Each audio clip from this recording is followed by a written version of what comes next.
that they gon' splash. And she was mad thick, light skin. What is going on, everybody? Welcome back to the channel. It has been a minute since my last tutorial, and I actually had this whole video done live, but when I went back to go edit it, I realized I didn't even have my mic on, so I apologize for that. But we're still gonna go through this, break down how I did it. I have the link in the description to the beat if you guys want to take a listen to that, either before or after. It's just a Lil Durk type beat, so let's get into it. I'm gonna break it down step by step, and then again, make sure you hit the description and you go listen to that after. Drop a like, comment what you want next, and make sure you guys are subscribing. So the first thing I did was I opened up a piano. It was actually just a stock piano from FL. I don't have like Keyscape or none of them fancy plugins. I got Expand, which has some pretty good piano presets. However, the one from FL honestly isn't that bad. So this is the pattern that I laid down. I'll play it for you.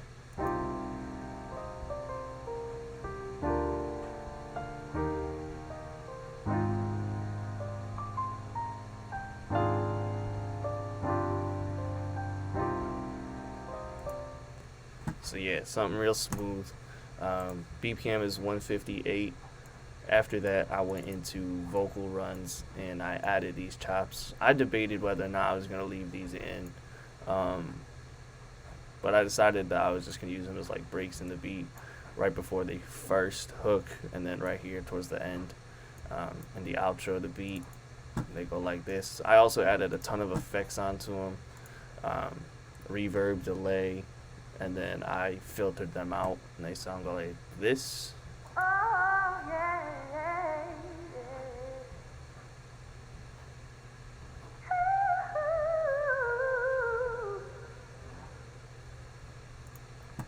So yeah, real subtle. I just copied the bass line down from my main melody piano. I'm actually gonna drag this down because it was a little harsh when I was listening to it. So yeah, these are just the same exact root notes from my main melody, and then this is my synth bass that I created.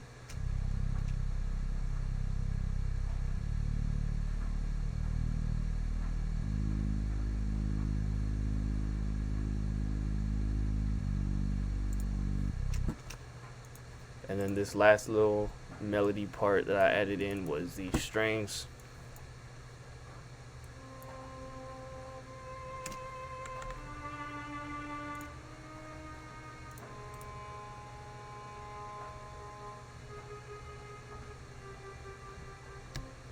And these did come from Expand. It was a solo violin. Then what I did was I just hit Alt R on my keyboard and I brought up the randomizer and I played with the velocity as well as the panning, just to give it a little bit more of differentiation. So playing all those together sounds like this.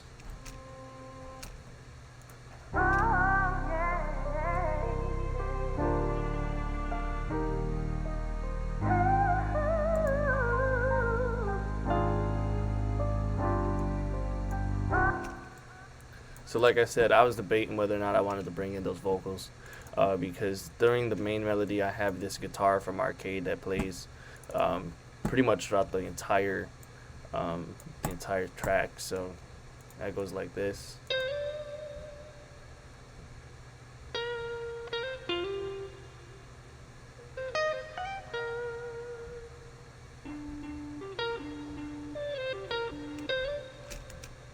And I took out the bass, the violin, and the vocals there for this main part of the hook, as well as the first and second verse. Getting into the drums, this was a hi-hat MIDI that I made and just kind of dragged in here.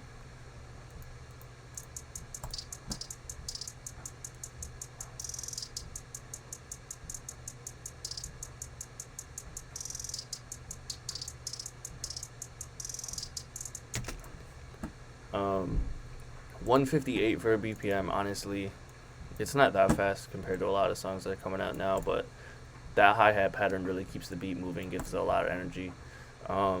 Simple snares,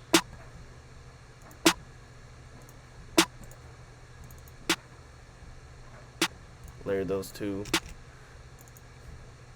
Brought in the 808.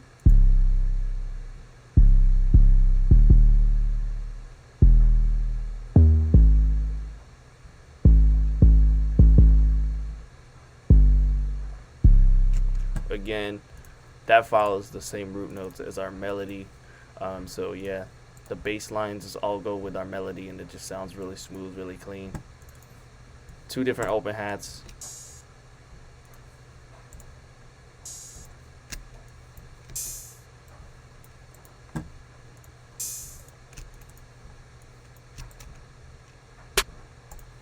The second snare. And then the kick pattern was super simple. I didn't want too punchy of a kick, and I didn't want it to hit on every single 808 pattern just because it would have been too much, just because of everything I have in this beat already. And the second version, I should say, of the Spins 808's kind of made a resurgence almost. It's pretty punchy to begin with, so I don't even have the kick playing throughout my verse. I normally don't, but especially not in a beat like this. It also just gives it so much more bounce when the kick doesn't hit on every single time as the 808. So when we play all those together through our melody, we get something like this.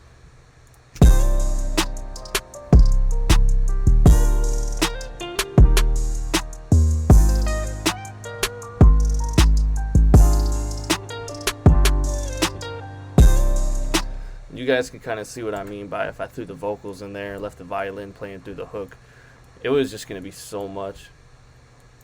One little thing that I do with my melodies, especially in the hook,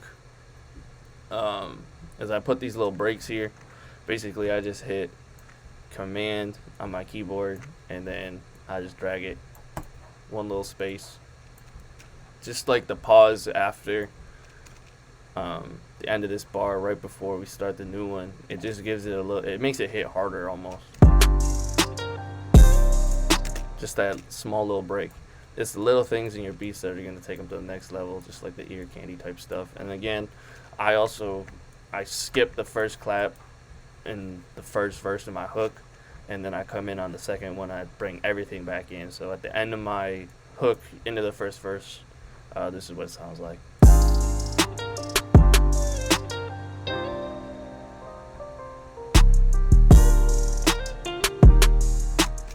Like, I don't know. It just is one of those things that like your ear expects to hear. Like, this is where the beat's gonna come back in right here, but you just drag it out and then let it come in on a different beat.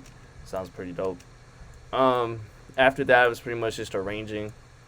You can pretty much see that I got a hook, followed by verse, followed by hook, followed by verse, and then we got the outro, which is just the hook playing over again with the fade out at the end. Thanks for tuning in, guys. I'm about to go record another breakdown of a different Lil Durk type beat that I made not too long ago, just because I don't have to mess with not having my mic on while I'm recording live. But again, make sure y'all like this video, comment down below. Let me know what you guys want to see next, because I'm going to start posting more tutorials.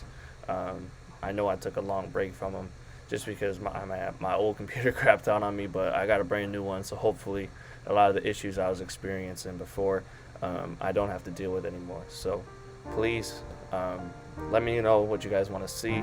Make sure y'all follow me on social media and hit that subscribe button for me. We'll see you guys.